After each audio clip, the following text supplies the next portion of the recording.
Okay, welcome to Module 1, where we are going to cover what is a meeting. The purpose of this module is to provide a brief synopsis to what is a meeting, where are they held, who plans them, and some core components of a meeting. If you've taken TDM 386, you can skip over this because we covered a lot of this in that course, or if you just want a quick refresher, you're more than welcome to stay and listen. So let's talk about what a meeting is.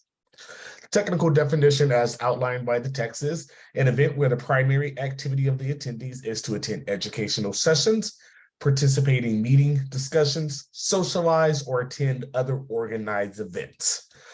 This definition also goes on to say it does not include an exhibit function. However, I would personally disagree with that, as most meetings are starting to now have some type of exhibitor component, depending on who is hosting it. Other names you may hear it referred to as is a conference, and that's why I say it may have an exhibitor component, because sometimes they do have an exhibitor component to it. Annual conference, annual convenient, annual meeting, depending on where or who is hosting it. A little bit back to the definition. The reason these exist is, as it says, people are normally coming to these to learn something, discuss a common topic that is relative to their career or their trade, or something that they have a common interest in. Another big component of it is the socialization aspect of it, where they want to meet other folks who are a part of their field and in their trade. Or it is to attend other organized events. So they may be there learning, but then they're also participating in ancillary activities, which we'll talk about in some of the components. So where are these held? This is important to know, as when we move into some of the different modules moving forward on, to understand where do meetings, conferences take place. So most of the time they take place at a hotel, sometimes a hotel and convention center combo. So what you're seeing here is the Orlando Weird Marriott in Orlando, Florida. And this is a hotel and convention center combined, meaning when you look kind of off on the left-hand side where you see the Marriott toward the center of the photo, the really tallest building, that's where all of their hotel rooms are. And then what's not pictured because of how the hotel is set up, but behind that Marriott side is I want to say probably 3 to 4 stories worth of meeting space, exhibit hall, and exhibit space. Now, what is important about when you're doing a meeting at a hotel and convention center combination, you're generally doing all in one package, meaning your hotel room block where your participants stay is there. Your meeting space is also in that same, so they technically don't have to leave the hotel. Most of the time, you are providing their food and breakfast within the hotel, or depending on the type of your conference, they are going to a lot of the different restaurants that are inside there or restaurants surrounding it. And then there's also generally exhibition space, so space where you can put your exhibit hall and your exhibit hall and your exhibitors and sponsors. So Marriott has a significantly large exhibit hall. And then they also have ancillary spaces for different activities. So for example, what you're looking at here is the pool. And so I went to an NASPER conference here probably 2014, 2015, I believe. I can't remember the exact date, but I went to a conference there. And so here is where we did our opening night reception. So once everything was done, we had access to the complete area of this pool deck. This is while this is a great photo, this doesn't show exactly how vast it is. But a good majority of all the conference attendees were able to be out there in the pool, participating in different activities that took place there. And then as well inside the space, there were other areas that could be programmed for the conference's need. These places are typically very, very, very expensive. I want to say the hotel nights were probably close to $300 a night, which is very expensive, especially coming from someone in an educational background. So this is one example, but a beautiful hotel, great space. I had a great time there. One caveat specifically to the Orlando World Marriott, because of where it is situated and you having to kind of be kind of all in one, and then there's a hotel close next door that you can get to. There were not a lot of other restaurants around that you could specifically walk to. You would have to take a cab to another place. So it did increase the cost to go somewhere else to eat. There is one little lone restaurant across the street from here, but what was really bad about it was you had to actually walk across their interstate to get to that restaurant. So it was not safe, and it was not a, you could walk further down and there was a light, but it was not accessible to go to other places without a vehicle. So then you have your primary convention centers, and this is normally what you see in most major cities, probably all cities. I don't think I've ever heard of one that does not have a convention center, or they may call it, what is the other word? A civic center is what you may see in smaller places. So this is the Phoenix Convention Center, which is in Phoenix, Arizona, large space. So the convention center here does not actually have a hotel connected to it, but directly across the street, and that would be just north of it, there are multiple hotels all within walking distance, in easy walking distance to this. In here are primarily meeting spaces, ballrooms, meeting spaces, and we'll talk about those in the next in 2 sections ahead.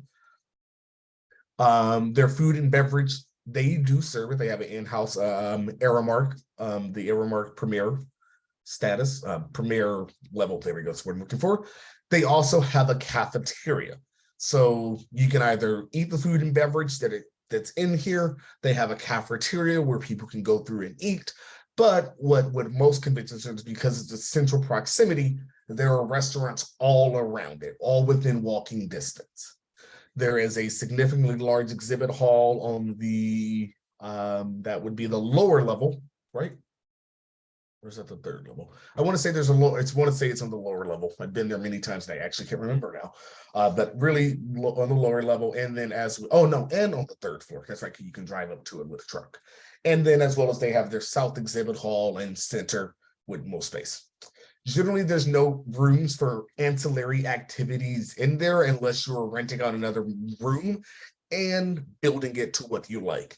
So the benefit of using a convention center is it is generally cheaper than a hotel. Where it can get costly is the more things you add, the more things you have to pay for. So they'll provide you the room, chairs, and tables, and that's included in your cost. Where things then begin to add up, and we'll talk about this in future chapters, is when you start to add technology and other things that need to be built. So the benefit of convention center, blank slate, you can build whatever you want in there, and it's cheap. But the more you do, the more you do in there, the more it gets expensive. Okay. Then another common place, specifically generally hosted by Smurfs groups, which are small associations, small meetings, education. I can't remember what the R stands for. Government type things, really smaller organizations, nonprofits, not large companies. A lot of places like to use a university campus because universities generally have some type of union or conference space. So this is an example of the Ohio Union at the Ohio State University. I forgot to put the, but whatever. Generally, it is adjacent to a hotel, especially when you go on the East Coast. A lot of these places do have hotels built into them because they were purpose built for that, and they generally have a hospitality program. Or there's one pretty close by, once again, within walking distance because it's a campus. They generally have multiple meeting spaces, lots of large conference rooms, small conference rooms, and then as well as ballrooms. Generally, the food and beverage is also served in there, generally by their exclusive university caterer, which is normally going to be Aramark, Sodexo, or Chartwell. Those are your three primary caterers and food and beverage vendors for universities. Or people who are attending here can take advantage of the built-in cafeterias or the food service. Normally, these things aren't close to other places to be able to go get food depending where the school is. One caveat is just generally no dedicated exhibition space built into these, because that's not what a university is for. You can take a one of generally their larger ballrooms and turn that into an exhibit hall, but generally it's not set up to do that, and you are generally bringing in a lot of the equipment. There's also generally no ancillary space available, so normally you're going to book activities offsite. So for example, when we do events in our Memorial Union, which is at the Tempe campus on Arizona State University's campus, most of the time people do activities at Desert Botanical Gardens, Arizona Science Center, or places that are easy to be bused or take the light rail to. These are generally very, very cost efficient. They are just charging a discounted rate just for the use of the space. Mostly everything's already mediated and built in. You don't have to bring in anything else. So that's the benefit of using a university campus. Then what is becoming more common are unique venues. These are generally close to hotels as well. So for example, what is shown here is Chase Field, which is in downtown Phoenix, Arizona. Downtown Phoenix, Arizona, where our Diamondbacks, which is our Major League Baseball team, plays. So this here was the Avaya, which is a communications provider. I found this photo on the internet. And as you can see, they did their event here. This appears to be a dinner, probably as a part of one of their events. What's not shown here, and I'll try to find the photos and post it again, on their concourse level, they do have a space where they do events. I've done an event here before where we did the one of our annual retreats for a college that I used to work for, and it works out just fine. Generally, depending where they're doing, you are having to build the meeting space. So as you can see, they're doing it here on the dirt. I don't know the technical term of that for you baseball fans. I think it's called the mound. But I know one thing about them, they are very picky. I don't see it. Normally they have a yellow line going across, but you can't get on the grass here.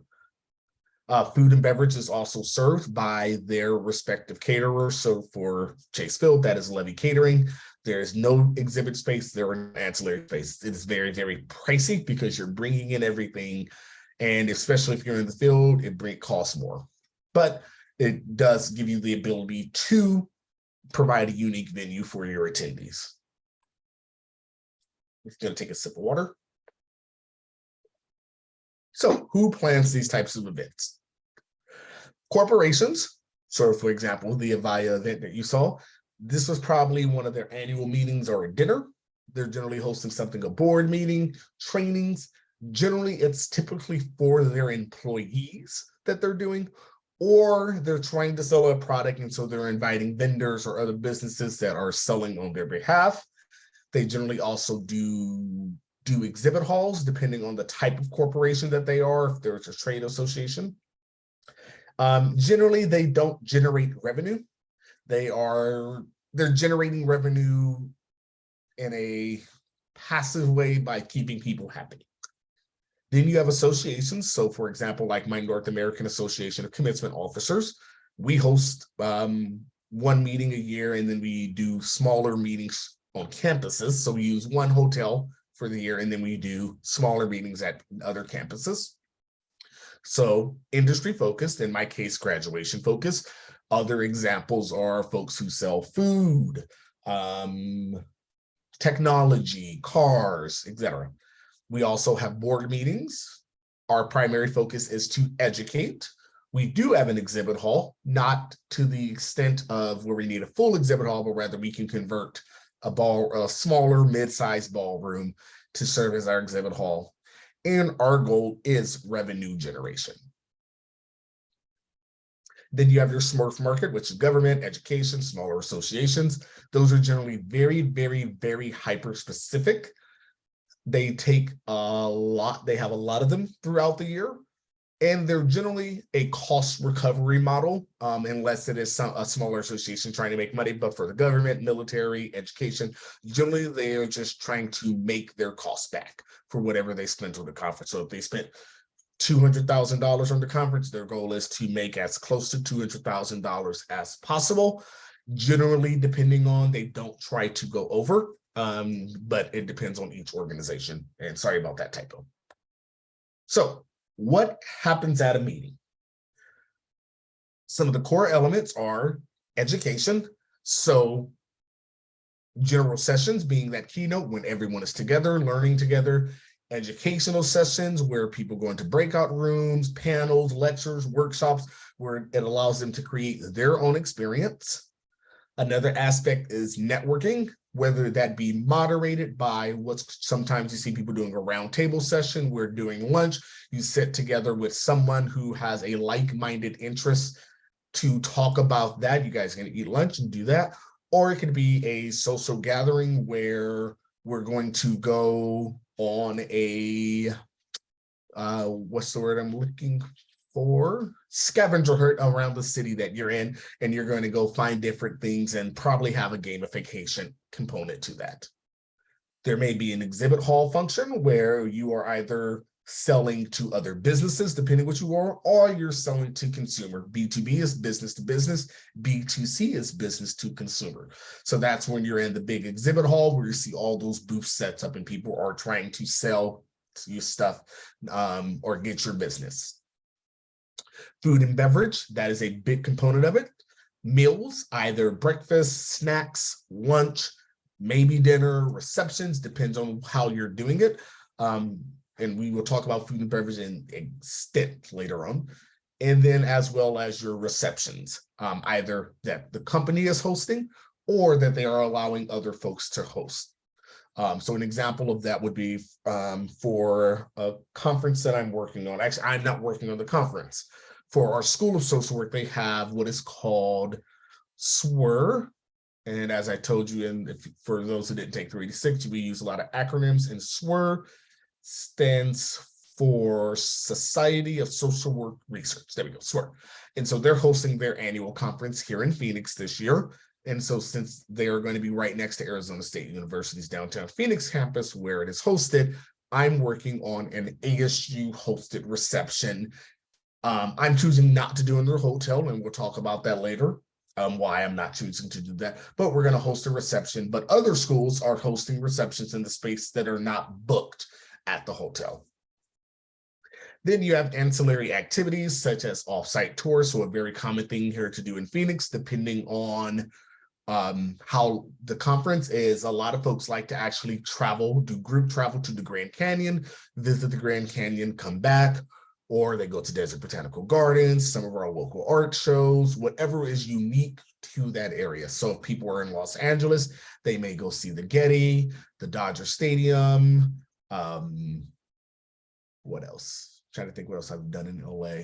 Either maybe to the beach, shopping, or if they're in, or sometimes they've even done Disneyland or a tour of the amusement parks, the studios, or people are in Washington, Seattle, Washington. They generally almost always do a tour where they go to the Space Needle and the Museum of Rock. There we go, Museum of Rock. I think that's what it's called. I've been there before, but I can't remember it.